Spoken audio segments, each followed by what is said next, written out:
Talking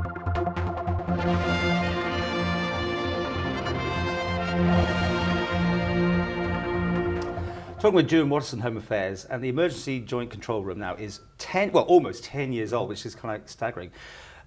This was a massive mindset change at the time. Explained before, we had 3 different services as such, didn't you? And each had their own control rooms, and you decided, or not you, but the department, to put it all together. And no one else has really touched this anywhere in the UK, as far as we know, anyway. No, it's something that the Isle of Man really pioneered, and it was a big culture change at the time. And we've looked back at what was there before, and we reckon that it would take 49 people now to deal with the number of calls, and we're now doing that with 20-something people. And so I feel like this manpower savings that have already been made are significant. It's also released policemen, firemen back onto the front line as well, instead of sitting in a control room and dealing with issues there. And it's brought a new sense of professionalism to the team there. They are civil servants who deal with these sort of rather difficult circumstances, difficult calls to take. And they do it very well. They do it to a very high standard. And I think it's something that we're really proud of in the Isle of Man.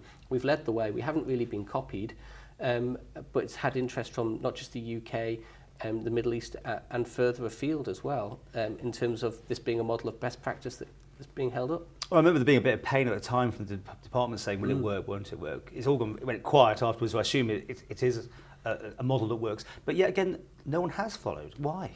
I don't think that's been the imperative. I think we're talking about sort of large police and fire areas in the United Kingdom, and they're only really starting to look at this now, merging police and fire control rooms, because of budget cuts.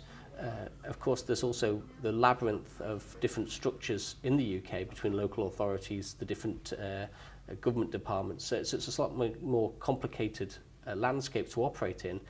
But that's the nature of being small. Small is beautiful, and we've been able to achieve this, and it's been a really good success story for the Isle of Man. Well, being the first, have you learnt lessons as you went along? Were there things you could improve, or has it been a success from the word go as far as you're concerned? I can't really talk about the teething troubles as I wasn't there, but certainly the story of the ESGACR has been a really positive one for a long time now.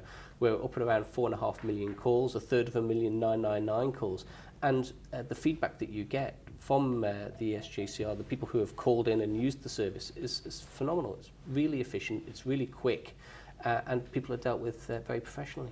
Before we go, I should add one thing from a fireman who was only saying the other day, that maybe people must have their numbers, their houses really seen from the road, because that's at the end of the day when the crews come in, be it fire or police, and they can get so close, but they need to identify houses. It's quite an interesting point, that, isn't it, really? It is, and it always helps if there's a spare person around, if you can send somebody outside to flag down the fire engine, the ambulance, the police car, to make sure that they get to the right address. That really does help in taking those extra seconds off.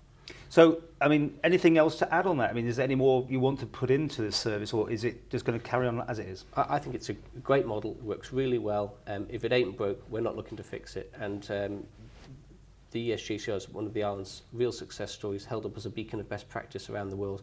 And it's pleased to celebrate its 10th birthday.